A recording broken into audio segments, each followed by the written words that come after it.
wabarakatuh. Kami Ustadz di sini akan menjelaskan cara menggunakan Smart PLS untuk mengakseskan data SMPLS. Perkenalkan, nama saya Adelia Sadelni dengan NPM 120 2024 001. Perkenalkan, nama saya Zara Ulisa dengan NPM 120 2024 098. Perkenalkan, nama saya Mualfida dengan NPM 1202 02 4050. Perkenalkan, nama saya Fazal Jafari dengan NPM 1202 2402. Perkenalkan, nama saya Reza Arisi dengan NPM 1202 4075. Untuk menjawab dari 3 hipotesis tersebut, kita harus melakukan analisis data terlebih dahulu. Yang pertama itu kita ke bagian analisis untuk penggunaan Smart PLS. Datanya itu harus disimpan dalam bentuk TXT supaya bisa dimasukkan ke dalam SMPLS. Dan kita simpannya dalam bentuk teks MS-DOS. Lalu kita klik save.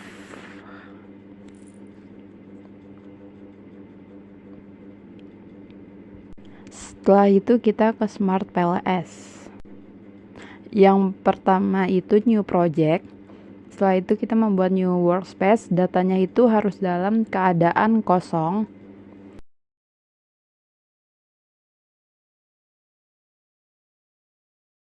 Jadi new folder dan dinamakan SMPLS project. Lalu select folder. Kita klik new workspace lagi. Dan kita cari data yang tadi sudah dibuat.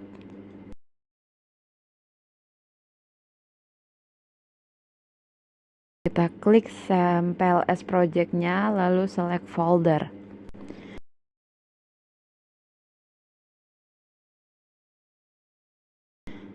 Klik new project lalu kita beri nama SMPLS class.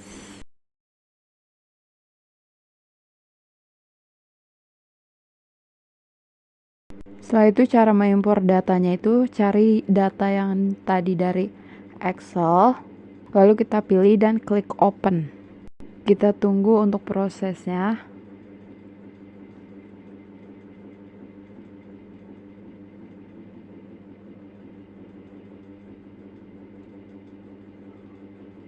Kalau datanya sudah masuk semua, kita klik import.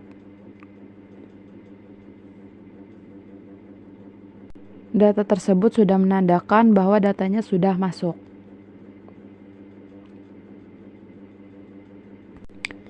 Dan yang terakhir itu kita klik PLSM, model name-nya itu PLSM tugas, lalu kita save. Baik, di sini saya Maulifida dengan NPM 120202 4050. Di sini saya akan membacakan tentang kasusnya, yakni mahasiswa Prodi Manajemen melakukan survei niat pembelian kembali produk luwak white coffee, peran pemasaran pada sosial media dengan kriteria tertentu untuk responden.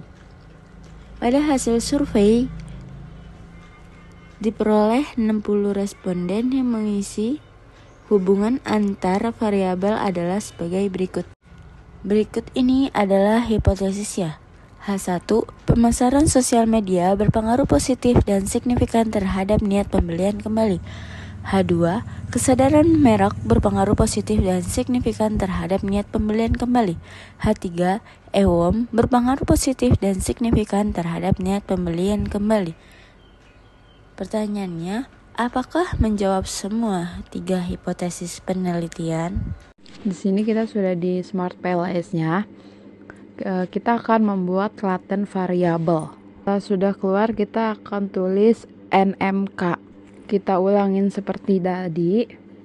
Kita tulis PSM. Selanjutnya itu kita akan tulis KM. Dan yang terakhir itu kita tulis EW.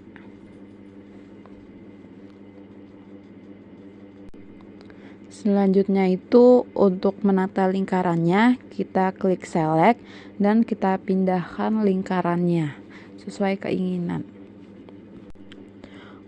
Selanjutnya itu kita menarik variabel masing-masing item ke kontaknya. Lalu kita pencet tombol CTRL lalu diklik. dari PSM 1 hingga PSM 4.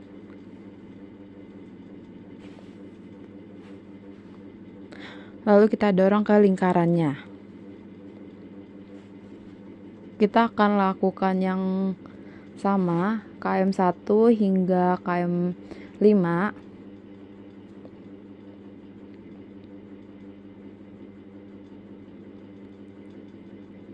EW 1 hingga EW 4.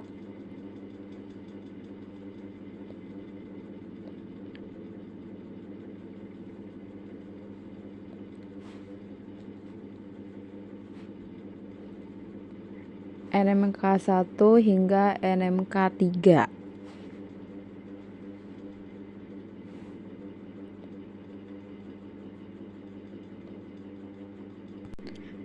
Untuk mengatur tata letaknya, kita klik yang di indikatornya.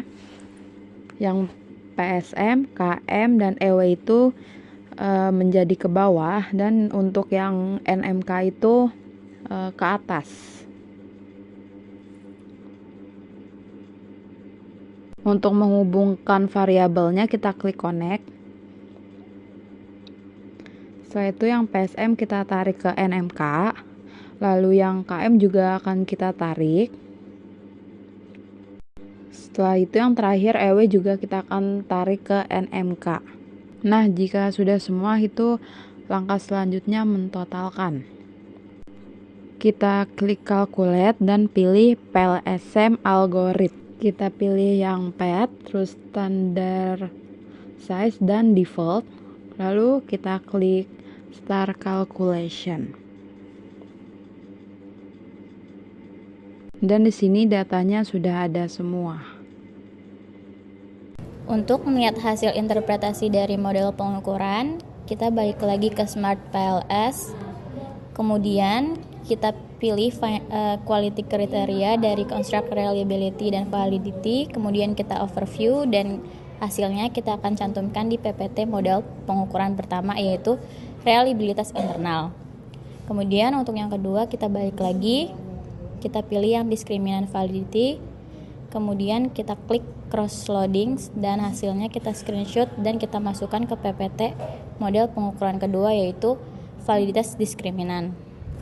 Untuk yang ketiga kita balik lagi dan kita pilih dari outer loadings yang final result, lalu kita klik matrix dan hasilnya kita akan cantumkan ke PPT model pengukuran ketiga, yaitu validitas konvergen. Untuk melihat hasil interpretasi dari model struktural, kita balik lagi, kemudian kita klik R-square dari quality criteria, kita klik overview dan hasilnya kita akan cantumkan ke PPT model struktural yang pertama.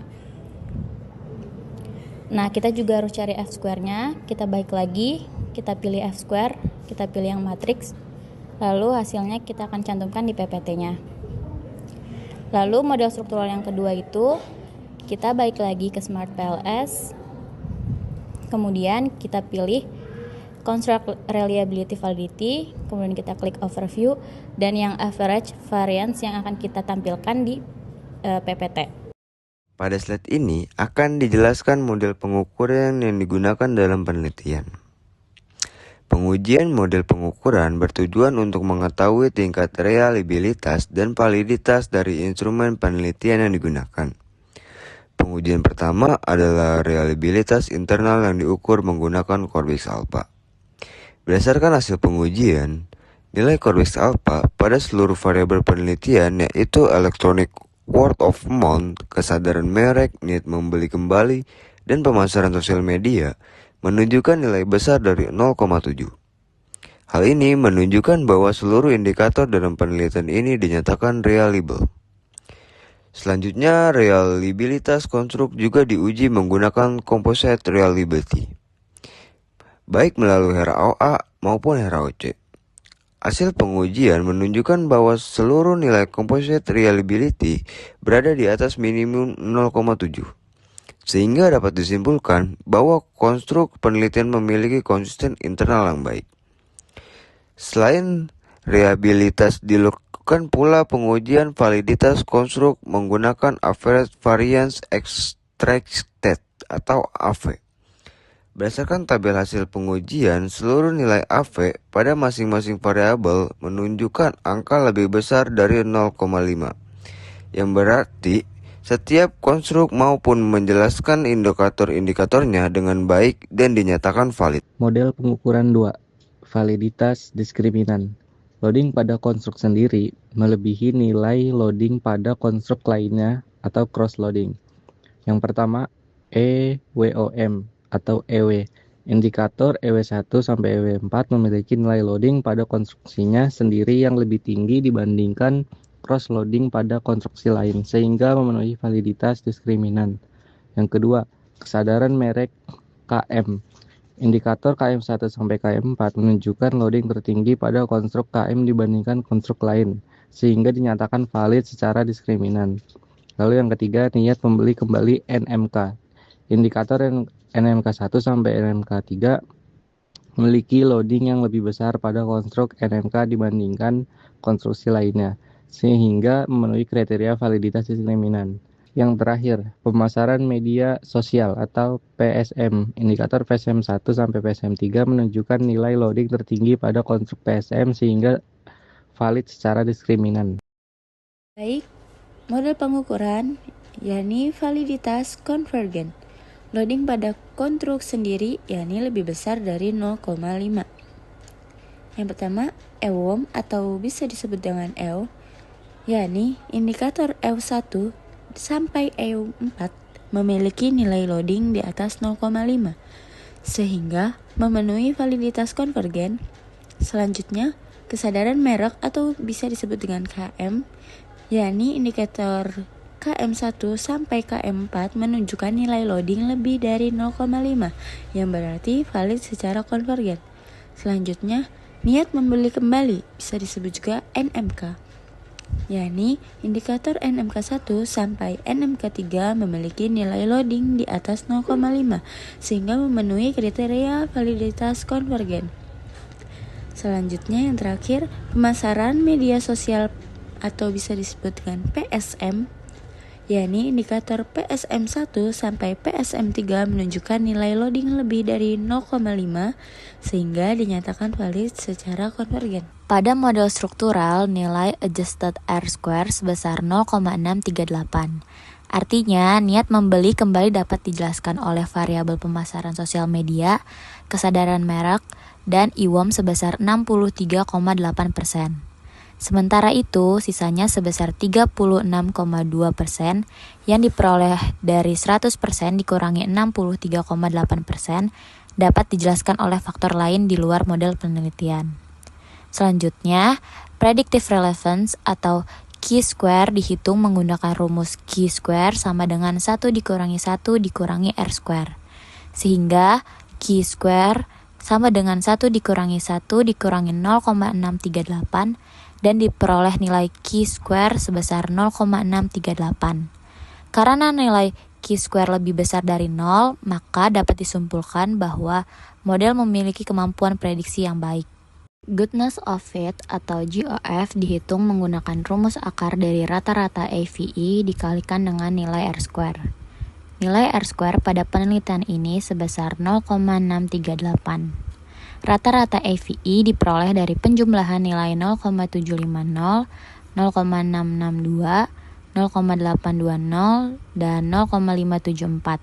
Kemudian dibagi 4 sehingga diperoleh nilai 0,701. Selanjutnya, nilai GOF dihitung dengan mengalikan 0,701 dengan 0,638.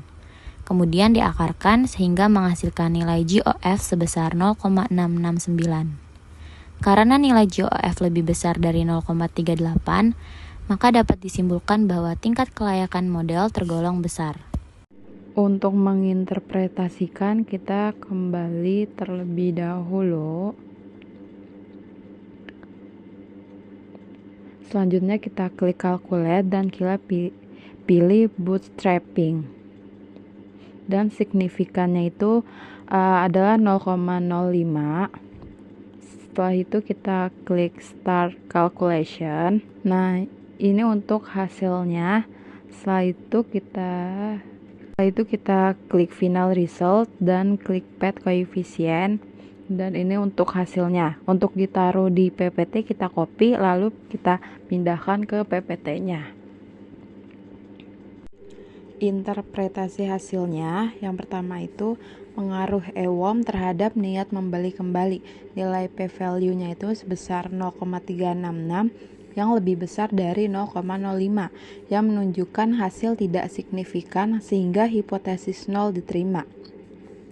Artinya, EWOM tidak berpengaruh terhadap niat membeli kembali. Koefisiennya 0,154 tidak dapat diinterpretasikan lebih lanjut. Kesimpulannya, hipotesis 3 tidak didukung. Dan yang kedua, pengaruh kesadaran merek terhadap niat membeli kembali. Nilai p-value-nya sebesar 0,369 yang lebih besar dari 0,05. Menandakan hasil tidak signifikan dan hipotesis 0 diterima. Artinya, kesadaran merek tidak berpengaruh terhadap niat membeli kembali. Koefisien 0,209 tidak dapat diinterpretasikan lebih lanjut. Kesimpulannya, hipotesis 2 tidak didukung. Dan yang ketiga, pengaruh pemasaran sosial media terhadap niat membeli kembali. Nilai p-value-nya sebesar 0,003 kurang dari 0,05 menunjukkan hasil signifikan sehingga hipotesis alternatif diterima. Koefisien jalur sebesar 0,493 menunjukkan pengaruh positif dan signifikan terhadap niat membeli kembali. Kesimpulannya, hipotesis 1 didukung.